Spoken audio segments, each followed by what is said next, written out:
Hello everybody, welcome to my channel best knowledge. तो आज का मेरा टॉपिक रहेगा डायलिसिस। डायलिसिस क्या है, डायलिसिस के टाइप्स क्या है, डायलिसिस क्यों किया जाता है, डायलिसिस कैसे किया जाता है।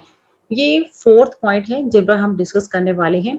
तो इनमें क्या क्या प्रोसीजर होता है हम पूरी डिटेल में डिस्कस करेंगे। देन आपके साथ में एक वीडियो भी डायलिसिस की शेयर करूंगी, डायलिसिस कैसे किया जाता है पूरा प्रोसीजर आप लोग के साथ शेयर करूंगी, जो कि मैंने खुद वीडियो क्रिएट की है। तो आप लोग भी उसे देखिए कि डायलिसिस कैसे किया जाता है। सबसे पहले हम इनका बेसिक जानेंगे, आपको इनके बारे में पूरा पता होना चाहिए, जानकारी आपको होनी चाहिए कैसे डायलिसिस होता है और किस टाइप की होती है और क्यों किया जाता है, कैसे किया जाता है। राइट। तो चलिए सबसे पहले हम बात करें कि व्हाट इज डायलिसिस, कि डायलिसिस क्या है। किडनी हमारी बॉडी का थर्ड ऑर्गेन्स होता है। राइट, ये मेन ऑर्गेन्स होता है, जो कि थर्ड ऑर्गेन होता है, जो जमा हुआ वाटर को फिल्टर करता है और यूरिन के जरिए जितना भी वेस्ट मटेरियल होता है उसे बाहर निकाल देता है। जो भी हमारी ब्लड के अंदर जितना भी वेस्ट मटेरियल होता है, ठीक है, और हमारी बॉडी में जितना वेस्ट मटेरियल होता है वो क्या होता है, यूरिन के थ्रू बाहर आ जाता है। यानी कि जब हम यूरिन पास आउट करते हैं तो उसके थ्रू बाहर आ जाते हैं। राइट। और इसमें क्या होता है, जो भी खनिज पदार्थ होते हैं और जो अवशोषण में क्या करता है उसकी हेल्प करता है। अगर किडनी ठीक तरह से काम नहीं कर पा रही है तो जितने भी वेस्ट मटेरियल होते हैं बॉडी में जमा होने लगते हैं और बॉडी के लिए काफी ही नुकसानदायक भी हो सकती है। ऐसी कंडीशन में हमें क्या करना होता है, जो वाटर है वाटर निकालने के लिए डायलिसिस करना पड़ता है। ज्यादा टाइप्स ऑफ डायलिसिस, इसमें कौन कौन से टाइप्स है। फर्स्ट इसमें आता है हेमोडायलिसिस एंड सेकंड जो आता है इसमें पेरिटोनियल डायलिसिस। तो फर्स्ट इसमें हम बात करेंगे हेमोडायलिसिस। इसमें क्या होता है, इस टाइप के डायलिसिस में एक विशेष एक पर्टिकुलर टाइप्स का हेमोडायलिसिस मशीन बनाने के लिए कृत्रिम किडनी सर्जरी से बनाई गई है। धमनी और शिरा का जो कनेक्ट होता है ये ब्लड को साफ करने का काम करता है। सेकेंड आता है पेरिटोनल डायलिसिस। इसमें क्या किया जाता है, इस टाइप के डायलिसिस में जगह बनाई जाती है स्टमक के ऑर्गन को ढकने वाली झिल्ली के बीच और एक पर्टिकुलर इसमें कैथेटर का टाइप रखा जाता है। इससे बॉडी में, ठीक है, अशुद्धि होती है और उसे हटा दिया जाता है और उसे शुद्ध किया जाता है। ठीक है, यानी कि उसे फिल्टर किया जाता है। इसके बाद जो नेक्स्ट आता है टॉपिक आता है व्हाई इज डायलिसिस डन, यानी कि डायलिसिस क्यों किया जाता है। किडनी बॉडी में जितना भी जमा वाटर को क्या करता है, फिल्टर करके बाहर निकाल देती है। ये किसके थ्रू निकालती है, यूरिन के थ्रू निकालती है। और यह क्या करते हैं, सोडियम जैसे सोल्ट है और खनिजों को बैलेंस करने में भी हेल्प करते हैं, पोटेशियम फास्फोरस एक्सेट्रा। अगर किडनी सही तरीके से काम नहीं कर पा रही है तो उस टाइम पर क्या किया जाता है, डायलिसिस किया जाता है। जितना भी वेस्ट मटेरियल होता है यूरिन के थ्रू बाहर आता है, अगर वो सही तरीके से बाहर नहीं आ रहा है तो पेशेंट को भी प्रॉब्लम हो सकती है, उस टाइम पर डायलिसिस किया जाता है। तो उस टाइम पर डायलिसिस करने से जो पेशेंट है उसकी जो बॉडी है वो सही तरीके से वर्क भी कर लेती है। यानी कि वाटर को निकालने के लिए इसकी काफी जरूरत होती है। अगर किडनी फेल होने के कारण, अगर किडनी है फेल होने के कारण ब्लड को फिल्टर नहीं किया जाता, अगर किडनी फेल हो जाती है तो ब्लड को फिल्टर नहीं किया जाता, उस टाइम पर ज्यादा प्रॉब्लम हो जाती है, हाई ब्लड प्रेशर हो जाता है, हार्ट अटैक, एनीमिया जैसी प्रॉब्लम हो सकती है। और खनिज अवशोषण की कमी से भी प्रॉब्लम हो सकती है, बोन्स में भी प्रॉब्लम हो सकती है। किडनी के कई टाइप्स के डिजीज हो सकती हैं, जो थ्री ओरिजिन का जो है मीनिंग होता है, ये लंबे समय तक भी चल सकती है। डायलिसिस से जो पेशेंट है उसकी बॉडी में काफी इंप्रूवमेंट हो जाती है। डायलिसिस करवाने से उसका जो यूरिन है सही तरीके से पास आउट हो जाता है, जो वेस्ट मटेरियल है वो भी बाहर निकल जाती है, किडनी सही तरह से वर्क करना शुरू कर देती है। राइट। यानी कि डायलिसिस से जो भी विफलता ठीक हो जाती है और किडनी की डिजीज का कम किया जा सकता है। जब किडनी खराब होने की कंडीशन में होती है, क्योंकि डायलिसिस ही इसका एक एंड सिरा होता है, यानी कि उस टाइम पर डायलिसिस किया जाता है जब किडनी लगता है कि वर्क नहीं कर पा रही है, सही तरीके से वेस्ट मटेरियल को बाहर नहीं निकाल पा रही, उस टाइम पर डायलिसिस किया जाता है। राइट। इसके बाद जो नेक्स्ट आता है how is dialysis done.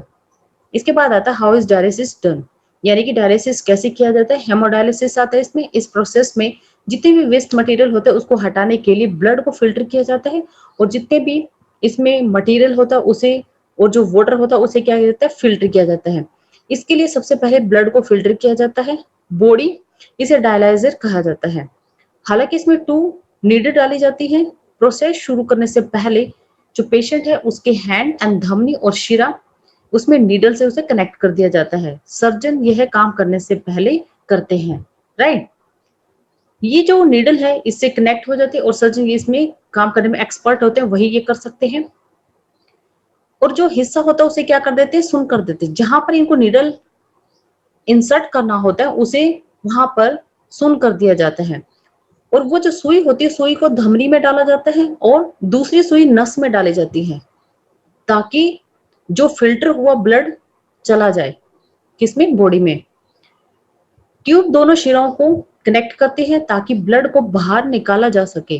Dialysis machine के लिए body and dialysis machine filter और ब्लड को साफ करता है, क्योंकि डायलिसिस मशीन से पतले रेशे होते हैं जो ब्लड के अतिरिक्त पानी और अदर पदार्थ जो होते हैं उसको हटा देते हैं। डायलिसिस मशीन में बीपी मापने के लिए भी एक मॉनिटर लग जाता है और ब्लड के फ्लो को जांच करता है। ये प्रोसेस काफी पेनफुल भी हो सकता है, ठीक है, पेशेंट के लिए। और इसके अलावा जो पेशेंट है उसको वॉमिट आने की भी प्रॉब्लम हो सकती है, ठीक है। ब्लड में बार बार चेंजिंग आने से मसल्स में पेन भी होने लगता है। कुछ डायलिसिस मशीन होम पर भी इसे इस्तेमाल की जा सकती है। पेशेंट जो है अनकॉन्शियस भी हो सकता है, राइट। नेक्स्ट इसके बाद आता है पेरिटोनियल, यानी कि पेरिटोनियल जो डायलिसिस है उसके बारे में बताया गया है। यानी कि जो पेरिटोनियल डायलिसिस है, इस प्रोसेस में ब्लड को फिल्टर किया जाता है, जितने भी वेस्ट मटेरियल होते हैं उसको क्या करते हैं, हटा दिया जाता है। इस तरह के डायलिसिस में ब्लड बॉडी के अंदर फिल्टर किया जाता है, जिसे झिल्ली जैसे पेरिटोनियम कहते हैं। पेरिटोनियम अंतरिक्ष बनाता है, यानी कि स्टमक की वॉल के बीच और अदर के सेकंड पार्ट को कवर करता है। स्टमक एंड जो आंत है, यकृत में ब्लड का फ्लो अधिक होता है, ठीक है, जिसे हम पेरिटोनियम कहते हैं। इसके बाद नेक्स्ट आता है, इसके बाद हम देख पा रहे हैं ये किडनी की इमेज है। जो किडनी है हमारी बॉडी में इस टाइप की होती है। तो हम इसमें देखिए, हमारी बॉडी यूरिन कैंसर के नुकसान पहुंचाने वाली नाइट्रोजन वेस्ट से छुटकारा मिलता है, पर वो नुकसान भरा पदार्थ भी हो सकता है। ये कौन कौन से होते हैं, यूरिन में ऐसा क्या होता है और क्या निकलता है। यूरिन में 96% वाटर होता है। कितना होता है, 96% वाटर होता है किसमें, यूरिन में, सॉरी। और 2.5% organic substance like urea and uric acid, creatine and creatinine और ऑक्सलेट विटामिन एक्सेट्रा। 1.5% जो इसमें इनऑर्गेनिक सब्सटेंस होते हैं, sodium chloride and phosphor, and इसके बाद आता है sulphate, calcium, iodine etcetera. Urine के थ्रू हमारी बॉडी के मेन पदार्थ को बाहर निकालता है, वो है यूरिया। अगर किडनी काम करना बंद कर दे तो क्या होगा, अगर हमारी जो किडनी है काम करना बंद कर दे तो क्या होगा, उसे एंड स्टेज रेनल डिजीज कहते हैं। हमारी बॉडी में वाटर और जितने भी अवशिष्ट पदार्थों की जो मात्रा है वो काफी बढ़ जाती है। इस स्टेज को यूरेमिया कहा जाता है। यूरेमिया की ब्लड में यूरिया का आ जाता है। ऐसे में हाथ और पैर पर क्या होता है, स्वेलिंग आ जाती है और जो पेशेंट है थकान महसूस करता है। अगर ऐसा होता है तो ब्लड को क्लीन कराने की सलाह दी जाती है, उसे डायलिसिस करवाना पड़ता है। पर डायलिसिस इसका परमानेंट ट्रीटमेंट नहीं होता है। डायलिसिस से पेशेंट की धमनी से ब्लड निकाला जाता है और उसमें हेपरिन जैसा एक एंथीड एंड ग्लोबुलाइन मिला दिया जाता है, ताकि ब्लड की क्लोटिंग ना हो। फिर ब्लड को डायलाइजर नाम की मशीन में पहुंचा दिया जाता है। इस प्रोसेस में ब्लड डायलाइजिंग फ्लूइड में डूबे हुए चैनल्स या ट्यूब्स के थ्रू से ब्लड फ्लो किया जाता है। एक पतली झिल्ली नली में फ्लो हो रहा ब्लड और डायलाइजिंग फ्लूइड्स को, तो मैं नेक्स्ट आपको इसमें अलग अलग रखती है। डायलाइजिंग फ्लूइड भी प्लाज्मा जैसे अवयवों से बना होता है, बस इसमें कोई भी नाइट्रोजन वेस्ट प्रेजेंट नहीं होता है, क्योंकि डायलाइजर के फ्लूइड में कोई नाइट्रोजन वेस्ट प्रेजेंट नहीं है। इसलिए ब्लड में प्रेजेंट ये पदार्थ बाहर आ जाते हैं और ब्लड साफ हो जाता है, उसे अच्छे से क्लीन कर देते हैं। इस प्रोसेस को डायलिसिस कहते हैं। पर इसमें किडनी के जैसे कुछ भी ब्लड में दोबारा अवशोषित नहीं होता है, इसलिए ये प्रोसेस उतनी कामयाब नहीं होती है जितनी किडनी की नेफ्रॉन द्वारा किया गया की हेल्प से दोबारा बॉडी में डाल दिया जाता है। और डायलिसिस का प्रोसेस में उसे 3 से 6 आवर्स लगते हैं। कोई भी पेशेंट रोज डायलिसिस नहीं करवा सकता। किडनी के खराब होने पर किडनी बदलना एक तरह से हो जाता है, राइट। क्या होता है इसमें एवी ग्राफ भी बनाया जाता है और इसमें एवी फिस्टुला भी बनाया जाता है। यानी कि एवी ग्राफ क्या होता है, इसमें आर्टरी से ब्लड जाता है और मशीन में क्या हो जाता है, मशीन में जाने के बाद फिल्ट्रेशन होता है। फिल्ट्रेशन से जितने भी वेस्ट प्रोडक्ट होते हैं, इलेक्ट्रोलाइट्स होते हैं, फास्फोरस होते हैं, सोडियम को सेपरेट कर देता है। वापस ब्लड वी ग्राफ के जरिए वेन्स में डाल दिया जाता है। पहले एवी का ग्राफ बनाया जाता है, फिर डायलिसिस किया जाता है।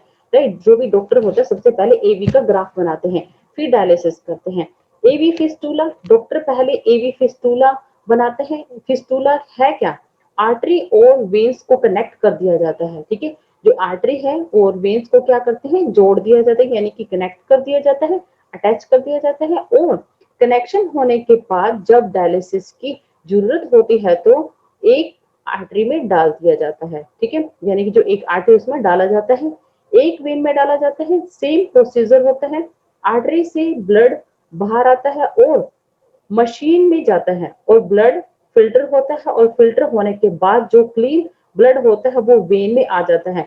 ये प्रोसेस या तो 3 से 6 आवर्स भी लग सकते हैं। सबसे पहले जो डॉक्टर होता है, जो डायलिसिस करते हैं, जो पेशेंट होते हैं, अगर वो डायलिसिस करने में सह जाता है, ठीक है, अगर उसको कोई भी प्रॉब्लम नहीं आ रही, वो अनकॉन्शियस नहीं हो रहा है, तो उसका जो टाइमिंग होता है, जो डॉक्टर होता है जब वो डायलिसिस करते हैं पेशेंट के बॉडी के अकॉर्डिंग ही करते हैं। यानी कि अगर जो पेशेंट है, अगर वो वीक है, अगर उसके ब्लड शुगर है, अगर उसको और कोई प्रॉब्लम है, हार्ट की प्रॉब्लम है, तो उसका जो है स्मॉल डायलिसिस किया जाता है। उसे सबसे पहले स्मॉल डायलिसिस चेक करके चेक किया जाता है कहीं पेशेंट अनकॉन्शियस तो नहीं हो रहा। अगर वो अनकॉन्शियस होता है तो उसका जो टाइमिंग है, तो उसमें क्या होता है, उसे घटा दिया जाता है। राइट, तो इसमें क्या होता है, अगर पेशेंट सह जाए तो इसमें क्या होता है, 6 आवर्स का भी टाइम लग सकता है। इसका जो प्राइस होता है 1000 से लेके 2500 तक का होता है। अगर नॉर्मल हॉस्पिटल में अगर आप जाएंगे, वहां का रेट आपको बहुत कम दिखाई देगा। एंड अगर आप फेमस हॉस्पिटल में जाते हैं, वहां का जो रेट है वो काफी हाई होते हैं। ठीक है, तो इसमें क्या होता है, ये डिपेंड करता है कि किस टाइप की जो हॉस्पिटल है, और जो डायलिसिस है ये पेशेंट पर डिपेंड करता है कि वो पेशेंट कितना सह सकता है, कितना नहीं सह सकता है। इसमें आपको क्या-क्या लक्षण दिखाई देते हैं? फेस पे स्वेलिंग आ जाती है, वज़न कम हो जाता है, वॉमिटिंग होती है, आपको जो है इसमें काफ़ी वीकनेस होती है और बॉडी में काफ़ी एलर्जी होना शुरू हो जाती है। ये सिम्पटम दिखाई देना शुरू हो जाते हैं। हीमोडायलिसिस की प्रोसेस, ठीक है? इसमें क्या होता है, फर्स्ट इसमें आप देख पा रहे हैं, इसमें जो ब्लड हमारा होता है, जो अशुद्ध ब्लड होता है, इसमें जाता है, और जो वेस्ट मटेरियल होता है, वो क्या होता है, आप ये देख पा रहे हैं सेकंड में, जो कचरा वाला डायलिसिस जो होता है, इससे बाहर आ जाता है। ठीक है, इसके बाद नेक्स्ट आप देख रहे हैं, जो शुद्ध डायलाइजेट होता है वो इसमें आता है, और जो ब्लड जो क्लीन होता है वो इसमें से होता हुआ किसमें जाते हैं, एवी फिस्टुला में चला जाता है। जो ब्लड है वो क्या होता है, साफ हो जाता है। यानी कि जो ये ब्लड पंप है दूसरा आप देख पा रहे हैं, और उसके बाद है डायलाइजर, एंड इसके बाद जो होता है, जो अशुद्ध जो ब्लड होता है वो बाहर निकल कर क्या करता है, वो हमारे एवी फिस्टुला के थ्रू अंदर चला जाता है। आप इसे एक बार ज़रूर देख लीजिए। मैं आपके साथ अभी वीडियो भी शेयर कर रही हूँ, आप उस वीडियो को भी देखिए, आपको वीडियो के थ्रू बिल्कुल नीट एंड क्लीन समझ में आ जाएगा। तो चलिए हम वीडियो भी देख लेते हैं।